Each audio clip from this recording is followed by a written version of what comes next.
ஆண்டவரும் அருமரட்சகருமா இருக்கிற இயேசு கிறிஸ்துவின் ஆச்சரியமான நாமத்தில் தினமும் கர்த்தருடைய சத்தத்தை கேட்டுக்கொண்டிருக்கிற என்னுடைய பிள்ளைகளை வாழ்த்துகிறேன், ஆசீர்வதிக்கிறேன்.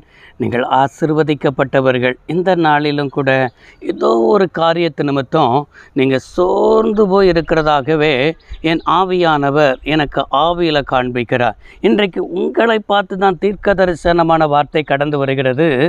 சோர்ந்து போகாதேன்னு ஆண்டவர் பேசுகிறார். கலாத்தியர் 6ஆம் அதிகாரம் 9வது வசனத்தில் இவ்வாறாய் பார்க்க முடிகிறது. நன்மை செய்கிறதில் சோர்ந்து போகாமல் இருப்போமாக, நாம் தளர்ந்து போகாதிருந்தால் ஏற்ற காலத்தில் அறுப்போம் என்று எழுதப்பட்டிருக்கிறது.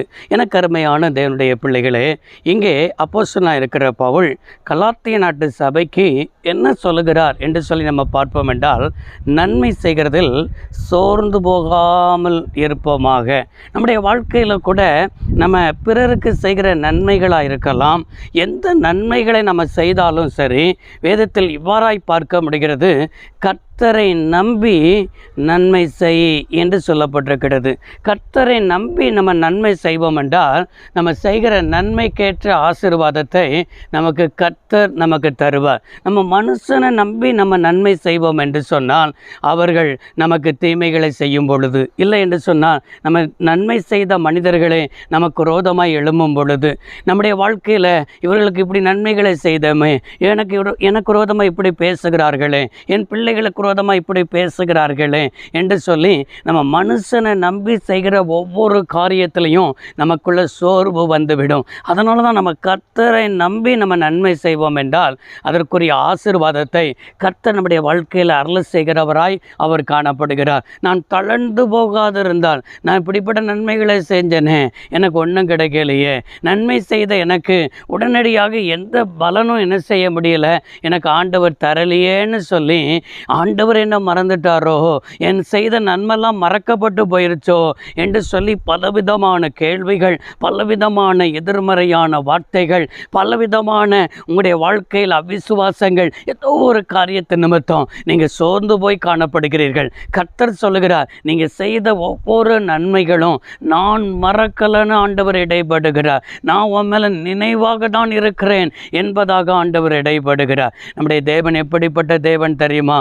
நீ என்னால் மறக்கப்படுவது இல்லை என்று சொல்லி நம்மளோடு கூட பேசுகிற தேவன். நம்முடைய தேவன் பேசுகிற ஒரு நல்ல தகப்பன். அவர் தான் சொல்லுகிறார், நீ என்னுடைய மகன், நீ என்னுடைய மகள், நான் உன்னை எப்படி மறப்பேன், நான் உன்னை எப்படி கைவிடுவேன் என்பதாக தேவனுடைய வார்த்தை உன்னை நோக்கி தான் என்ன செய்கிறது, கடந்து வருகிறது. எனவே நீங்கள் யாருக்கு செய்கிற உதவிகளாக இருந்தாலும் கூட, நீங்கள் ஊழியத்தை தாங்குகிற காரியமாக இருந்தாலும் சரி, ஊழியத்திற்கு கொடுக்கிற காரியமாக இருந்தாலும் சரி, ஏழைகளுக்கு உதவி செய்கிற காரியமாக இருந்தாலும் சரி, குடும்பத்துக்காக இருந்தாலும் சொந்த பந்தத்துக்கு காரியமாக இருந்தாலும் கூட, என்னுடைய வாழ்க்கையில் இப்படிப்பட்டவர்களுக்கு நான் ஏன் உதவி செய்யணும், நான் உதவி செய்து எனக்கு என்ன நடந்தது என்று சொல்லி நீங்கள் கேள்வி கேட்காதபடிக்கு வேதத்தில் இவ்வாறாய் வாசிக்கிறோம். ஏழைக்கு உதவுகிறவன் கர்த்தருக்கு கடன் கொடுக்கிறான், அவன் கொடுத்ததை கர்த்தர் திரும்ப என்ன செய்வார், கொடுப்பார். கர்த்தர் தான் உங்களுக்கு திரும்ப கொடுப்பார். எனவே மனிதர்களை பார்க்காதீர்கள், உலகத்தை பார்க்காதீர்கள், சொந்து போகாதபடி நன்மை செய்யுங்கள். தளர்ந்து போகாதபடிக்கு நீங்கள் நன்மை செய்கிறவர்களாக இருப்பீர்கள் என்றால் ஏற்ற காலத்தில் என்ன செய்வீர்கள், அறுப்பீர்கள். ஏற்ற காலத்தில் நீங்கள் எதை விதைத்தீர்களோ அதை அறுக்கும்படி, நன்மையை விதைத்தால் நன்மையை அறுக்கும்படி கர்த்தர் உங்களுக்கு அனுக்கிரகம் செய்வார். எனவே சோர்வுக்கு இடம் கொடுக்காதீங்க. சோர்வு என்பது பிசாசு கொண்டு வருகிற ஒரு பெரிய ஆயுதம். இந்த ஆயுதம் நம்ம சோர்ந்து போவோம் என்றால் நம்முடைய வேகம் குறைந்து விடும், அவிசுவாசம் வந்துவிடும், பிசாசுக்கு இடம் கொடுக்கிறவர்களாய் மாறிவிடுவோம். இன்றைக்கு ஒரு சோர்வின் ஆவி இந்த வார்த்தையை கேட்டுக்கொண்டிருக்கும் போதே விலகி போகிறதை என்னால் பார்க்க முடிகிறது. ஜெபிப்போம். சர்வ வல்லமை உள்ள தெய்வமே, எங்கள் அருமை தகப்பனே, நம்முடைய பிள்ளைகள் என்னென்ன காரியத்துக்கெல்லாம் சோர்ந்து போய் காணப்படுகிறார்களோ, சோர்வின் ஆவி நம்முடைய பிள்ளைகளை விட்டு நீங்கினதற்காக நன்றி. நம்முடைய பிள்ளைகளை பலப்படுத்தினதற்காக நன்றி. காத்துக்கொள்ளும், வழி நடத்தும், கிருபை தாங்கட்டும். இயேசு இரட்சகர் நாமத்தில் வேண்டி கேட்கிறோம் நல்ல பிதாவே, ஆமென். கர்த்தர் உங்களை ஆசீர்வதிப்பாராக. God bless you all.